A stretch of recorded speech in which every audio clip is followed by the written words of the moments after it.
Welcome to my podcast, Why Do Pets Matter? This is Debra Hamilton. This podcast will seek to define and explain this important question from multiple points of view.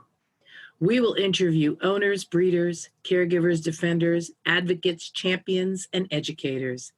The mission of my podcast is to seek and foster collaborative conversations where every point of view feels heard, acknowledged, and appreciated. I look forward to you joining me on this journey toward a better understanding of each other. It is possible to have an impossible conversation. It starts with listening for common ground first. I am so glad you're here listening in with me. Now let's see what my next guest has to say. Hi, it's Debra Hamilton, and you're listening to Why Do Pets Matter, the podcast that brings infinitely interesting people to the microphone to talk to us about why pets matter to them. And today I'm so honored to have a repeat guest, my dear friend Nadine Hamilton from Down Under, Australia. She is the author of Coping with Stress and Burnout as a Veterinarian, best-selling book, especially in the veterinary world, to help them understand how to live their best lives. She's also the president of Positive Psych Solutions, because she's a psychologist, and also Love Your Pet, Love Your Vet, which is hand in hand part of the burnout and stress discussion between veterinarians and clients. Because if you love your vet and love your pet, then everybody's going to come together in a better way. So Nadine, thank you so much for coming back. Oh, thank you. Lovely to be here and chat again.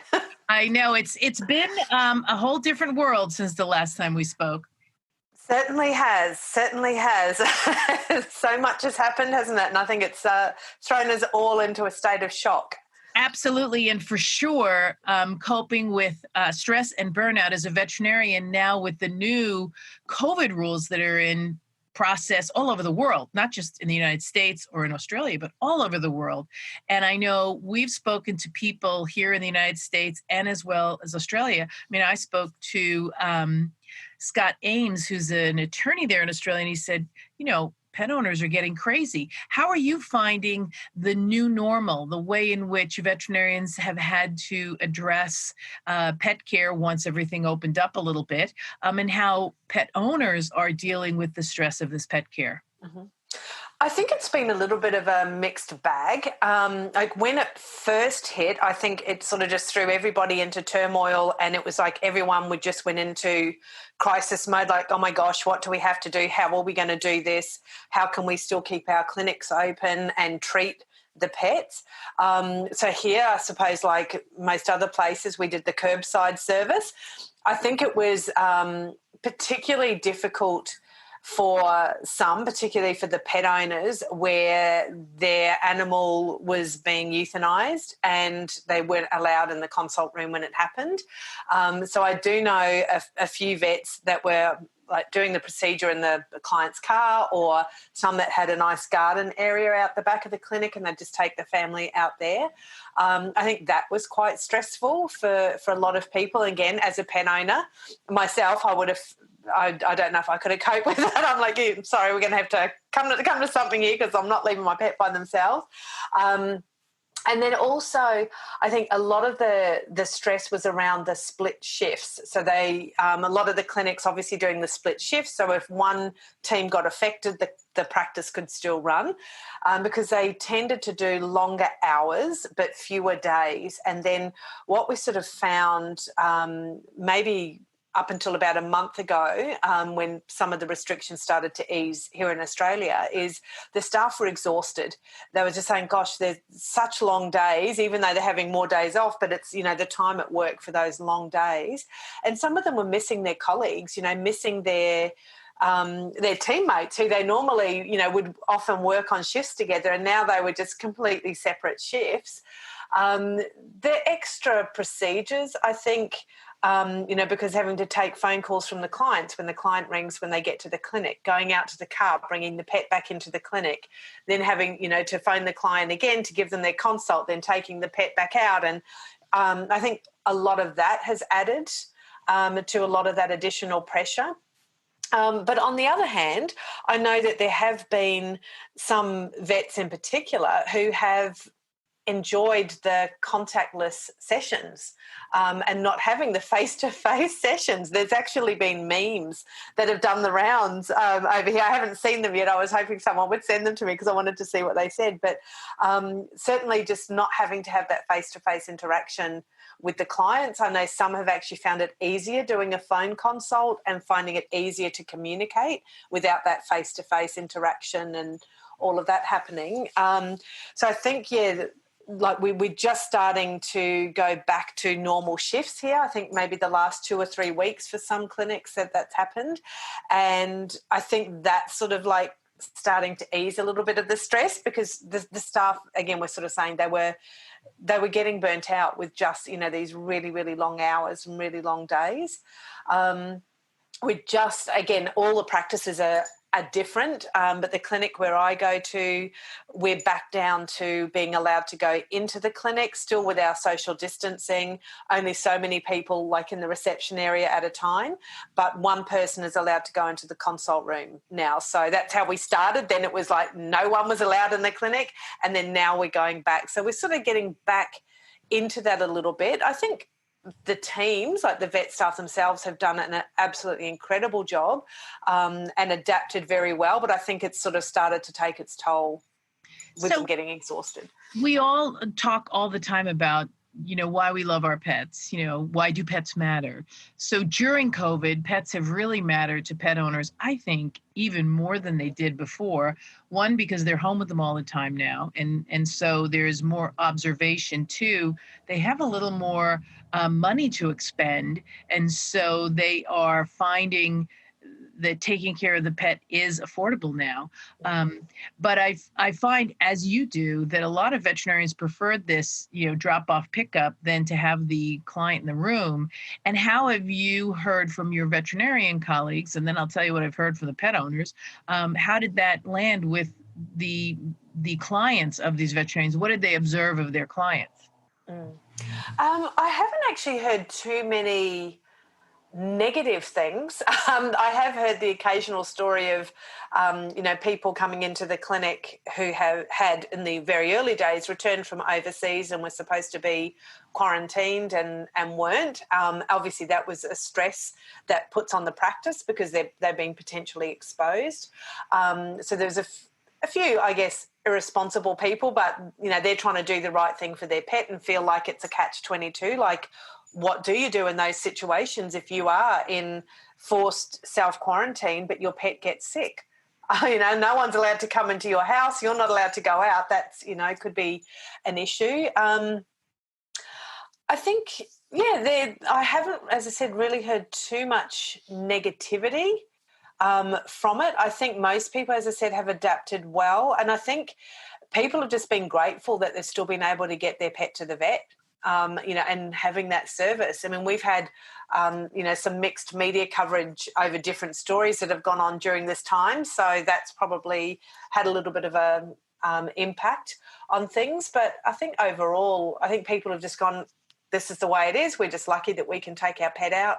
Certainly, I think there's been owners who have been bored and just, it's like, this is one of the places I can go just to get out of home. So they take their pet to the vet. Because I was concerned when COVID started that people wouldn't be able to afford it. We had a lot of job losses over here as a lot of other countries. And, my concern was that people wouldn't be in a position to be able to afford it. And, because some people, if they're already complaining about the costs as it is, when they are working and they do have some income, what's it going to be like when they have zero income? So I was actually concerned about that, but I think it's been the opposite. They have been quite busy. A lot of the vets are sort of saying, oh my gosh, we've been really, really busy, which is, I think, a couple of reasons. One is because they've been at home and they want an excuse to go out because they've, got cabin fever. Another, being able to be at home and spend more time with their pets and notice if things aren't right. Or it may be, I finally now have the time to go and get Fluffy's rash checked out. And so they're doing it. But I mean, here we've been very, very lucky, that we have had a lot of government support, and payments. We have a job keeper and job seeker payments, depending what category you fall into. So my opinion, we've been very lucky that our government has supported us financially, so people have had the funds to go and do that. If they're saving money on transportation costs and not having to pay for train fares to go somewhere, or we're not paying on travel. Right, exactly. Absolutely. So there has been a little bit more money, I guess, in that respect for some people. So they're like, well, okay. I mean, and over here, our petrol has been really, really cheap, and in some cases nearly, close to $1 a litre cheaper than normal. So, you go and fill up the car, and because we're not going anywhere, it's lasting, we've got a full tank for a month. So it's sort of like, wow, okay, I don't have to put money in my, petrol in my car every week because I haven't been going to work. And, so I think there has been that, the retail stores have been closed, so people haven't been able to spend there, but then they're probably doing it online. I mean, I don't know, but I think there's definitely been some good aspects out of it. I think probably the other thing is with fostering animals, and I think that's been the same, particularly in the US, where the fostering rate of animals has gone up and the adoption rate of animals has gone up. I just worry what will happen when people go back to work. Will they, still have the time to put into it and all of those sorts of Hopefully things. But the animals will be really well trained by then. Or exactly. If they do have to return them, they've already had a good head start on how to be a good pet. So that might make them more adoptable than they would have been just sitting in the shelter. So that's really great. So for me, the pet owners have not necessarily appreciated the no-see-em. They're appreciative that they can see the vet. They're not appreciative that they can't see the vet. The dog can see the vet, the cat can see the vet, but they can't see the vet. So that's been a little stressful for them. And I know we talked last time about the fact that veterinary medicine is the highest form profession with suicide. And I'm sure that with a lot of clients getting stressed because they can't be in with their pet, like you said, if you have to put your pet to sleep and you can't go in and see it, the vet is trying to do the best for the animal, yet the owner is really stressed. How do they do that? When we talked before we got on this podcast, we talked about how so many conferences for veterinarians, both for their well-being and for their education, have gone online, and you've been just constantly bombarded with let us speak, let us speak, let us speak, because they want to know more about what it is you do with respect to helping people cope with stress and burnout in veterinary medicine. Yet sometimes a lot of these programs are focused on just veterinarians speaking to veterinarians. And we had a conversation about that maybe it's time for veterinarians to branch out a little bit and have someone who has some different knowledge to come up and have a conversation. Absolutely, and couldn't agree more. Obviously, I'm biased, but I think there's a place for all of these occupations. I mean, we're all, I guess, if you want to say experts, or we're all very knowledgeable and qualified in our own right. And one of the analogies I use, because I've seen it and I've heard it, I've been told firsthand that there are some veterinarians that want to keep things within the veterinary industry. It's okay, that's great, but that's sort of like saying, oh, well, I've broken my arm, but I'll deal with it myself because I don't want to go and see my doctor. I'll go to a dentist because I am a dentist, and I think dentists can do anything. Exactly. And obviously, there's certain things where it doesn't really matter. Okay, maybe I'm not going to get, my document proofread by somebody, by a typing expert or a proofreader. Is that going to be a life and death issue? It depends what the document is, obviously, but it may not be as serious as when we're talking about mental health and well-being. That would be like me saying, well, because I don't want to go outside of my own profession, which is psychology, therefore, when my pets are sick, I'm going to go and ask my psychologist friends and colleagues for advice about their health and well-being because I don't want to go external to my own profession. And that's what I'm seeing happening in the vet industry, that they don't want to go outside to other professions, particularly for mental health. There is a stigma towards it. And so they're looking either to their vet colleagues for how to deal with their well-being and their mental health, or their vet colleagues are offering those services on wellbeing and mental health. And I'm very vocal about this because I know how dangerous it can be if Especially you with are the risk of suicide. If it was just 100%. well-being, because yoga and breathing and meditation are all things that people can become proficient in and Absolutely. help others to become proficient in. But if you're seriously suffering with stress Exactly. and burnout and suicidal, to not uh, encourage someone to use a mental health professional can actually be the difference between life and death. And I mean, and I've seen it firsthand, particularly when I had my general practice, where I used to offer coaching services. So I would have people coming to me that wanted coaching because there was a stigma to counselling. So, oh, no, I don't want counselling. I want coaching. And I'd say, okay, well, what's going on for you? They would have like serious, severe depression and would want coaching. I'm like, we can't coach your way out of depression. We need to treat the depression first, and then we do coaching. And what has happened to a supervisor of mine who used to be a coach and had a coaching client turn up. She worked from home, turn up on her doorstep at 7 p.m. one evening, who was suicidal. And I'll never forget my supervisor saying that if I wasn't skilled and I didn't have the capacity to deal with that, what would the outcome have been? And that's, a big concern when you're coaching in this mental health and wellbeing space. You have to have a really good understanding of mental health because, as psychologists, here in Australia, we have to basically train and do our study and supervision for 6 years before we're allowed to practice on our own. So that's a 6-year process. So that's longer than becoming a vet here in Australia, which is a 5-year for your bachelor's. We have to do this for 6 years, and there's a reason why it takes 6 years. You have to understand mood disorders, personality disorders, all of the whole gamut of things that go on, in mental health and in the psyche. And when you're dealing with people like in a coaching capacity or they're talking to you about mental health, you have to understand, how would you know if that person had borderline personality disorder? How would you know if this person had bipolar?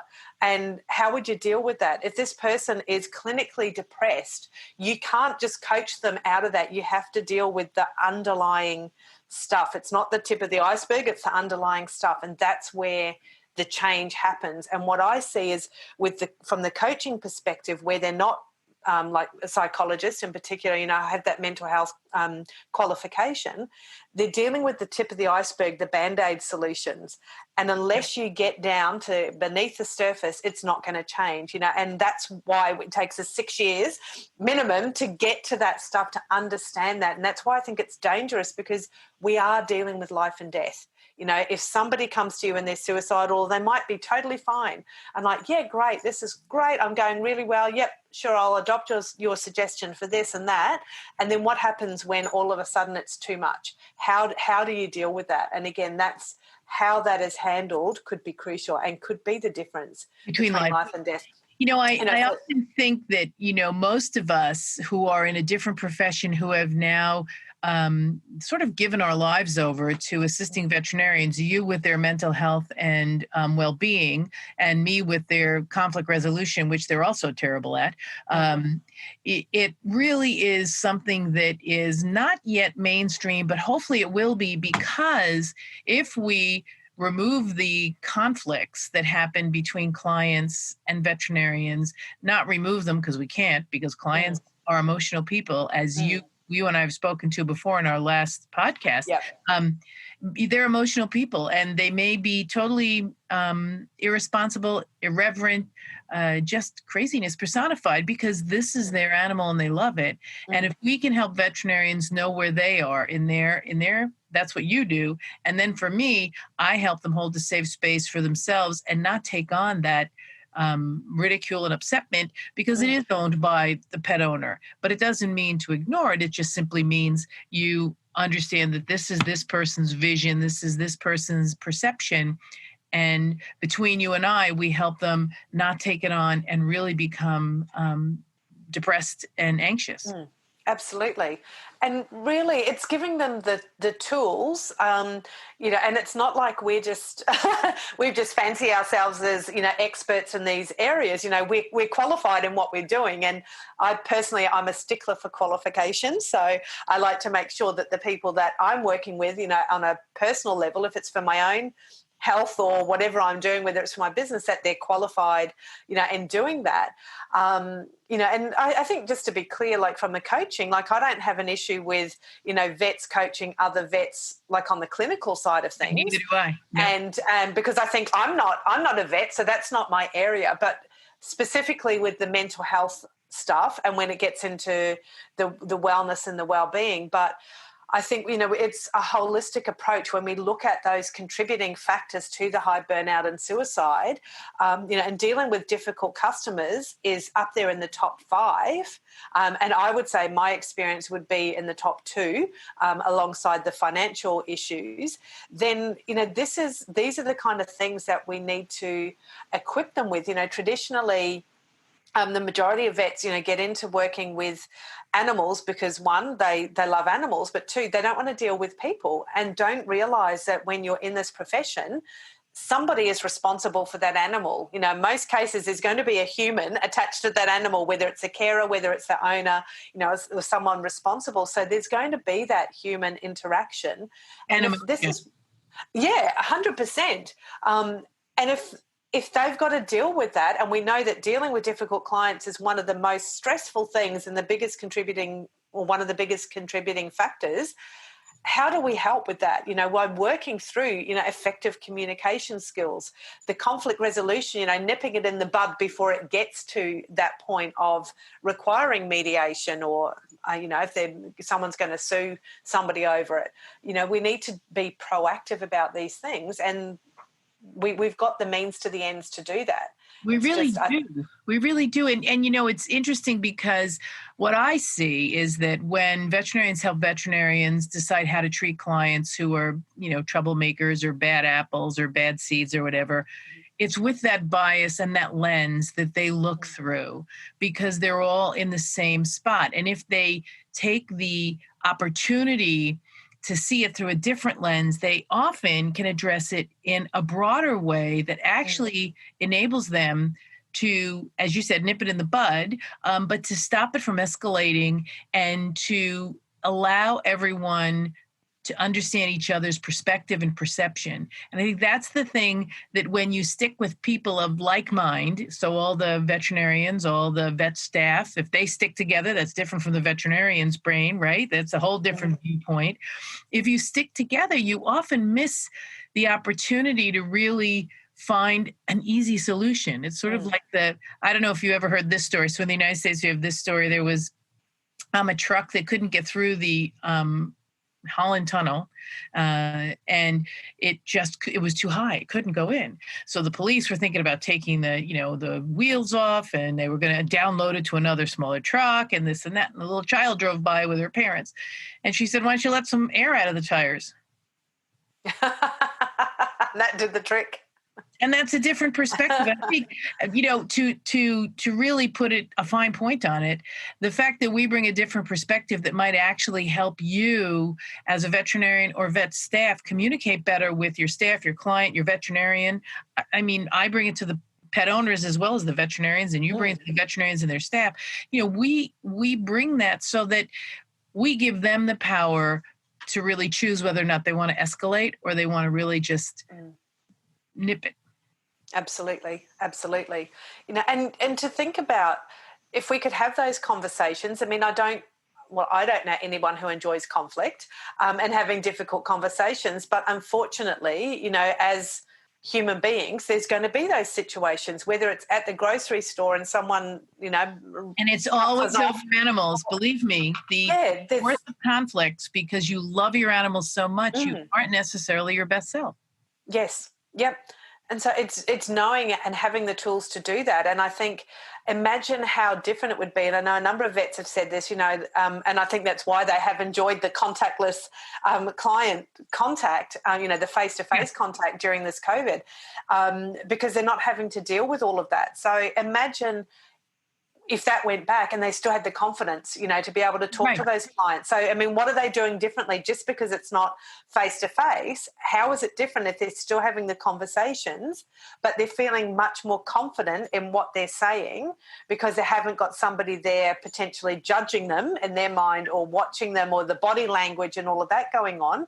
It's still the same words. You're still getting the same message. I'm so glad you said that because it's how I look when I say it to you and how I perceive how you look when you say it to me. Exactly. It's all about perspective and perception. Yes. So we've talked about COVID tonight. We've talked about the fact that the curbside was a little bit more exhausting for a lot of veterinarians and really took them to, and their staff to the edge because they missed being in their usual procedure, their usual situation, and with their usual colleagues.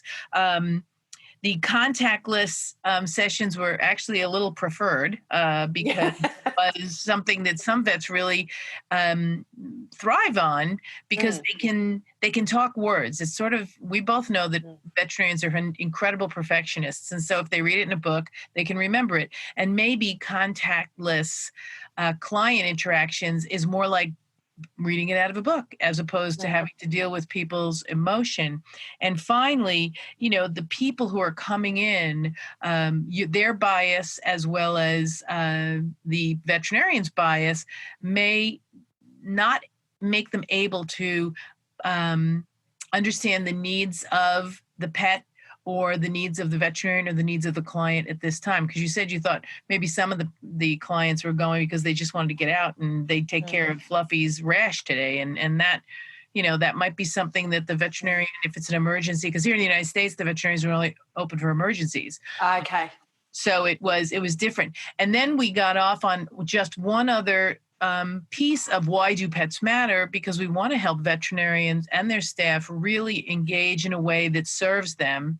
So hiring people in the outside world who actually focus on helping people talk to people, feel better about themselves, recognize issues in their own emotional self of anxiety, depression, that are trained to do that, conflict that are trained to do that, so that they can better understand how to take those next steps. So those three things have been just wonderful. And I'm always grateful when you come back because you bring such a fine point to the necessity for the stigma to be taken away from mental hygiene. I mean, we all participate in dental hygiene, personal hygiene, but we don't really participate in mental hygiene. Exactly. And part of that is engaging with someone who really gets it, which is you. Thank you. And I think it is, when you're talking about why your pets matter, and particularly at the moment, like just thinking how much, I mean, for me personally, like I'm home based anyway, so I've been really lucky through this that I've just continued working. It's been business as usual, except obviously not traveling and going, to workshops and things like that with my clients, but we've done so much. We've certainly made up for it with online work. But just, for those people who haven't had that luxury and they have been in, social isolation, when we had a lot of social isolation time here, but probably not as strict, I don't think, as other countries, but that their pets have been that source of comfort, particularly like the dogs with getting you out to exercise, because we've been allowed to go out and exercise the dogs, take the dog for a walk. So, and there's all sorts of memes about, no, do not take me out for another walk, because everyone in the family wanted to take the dog out. I think the dogs are probably healthier than ever. I think people's gardens and homes are tidier than ever. The amount of people at the rubbish tip. Mental health piece, getting out there and absolutely. It's just this decluttering, but the pets, again, for those pet owners, it has been obviously a source of comfort, a source of companionship, for a lot of people, just having something there, whether it is that cat that's just sitting beside you or sitting on your lap, to provide that sense of comfort, the dog that's there, that's, again, that sense of comfort. And I know you were extra lucky because you had puppies in the middle of all of yours. I did. I was so lucky. I had puppies. So it was definitely the mental health wonder of the world. So now you have the book, Coping with Stress and Burnout, as a veterinarian, and that's on Amazon. So anyone who's here who wants to read about that and read about how veterinarians, if you're a veterinarian, read it. It's a must. But if you're a pet owner, you can also read it, because then, as Love Your Pet, Love Your Vet really stresses, it's about having that really good relationship with your veterinarian, because you love your pet and you need to love your vet so that everybody gets well. And then you're speaking all over the place on these virtual conferences. You have one coming up. Yes. So this, when's mine? On Thursday night. There's one for the, trying to think, the Global Veterinary Careers Summit, I think it's called. So it's between the UK, the US, and Australia. So there's 3 wonderful colleagues of mine that are putting this together. So I think there's over like 150 speakers that are going to be speaking, over the week, and they're doing like career campfires, and mine's a career campfire discussion that's happening. I think that they're all being recorded and they're still going to be available for up to 12 months afterwards, I think, but don't quote me on that just in case. So if they do, send me the link and I'll put it on this podcast. Yes. So I'll check with the ladies there. I'm pretty sure it is. I think it's up for a period of time afterwards.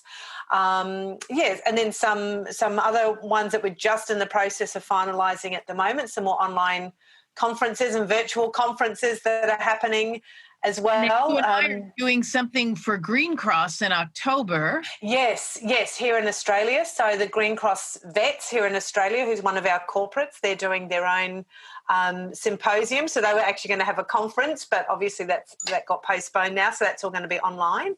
So they've got a really good lineup of that. And so I've introduced a conference that you're running, aren't you? That went online. Yes. It was supposed to be in person, and that's in September. It's still in person. It's still happening at this stage. Fingers crossed. We're all good for that. So that's the 5th and the 6th of September.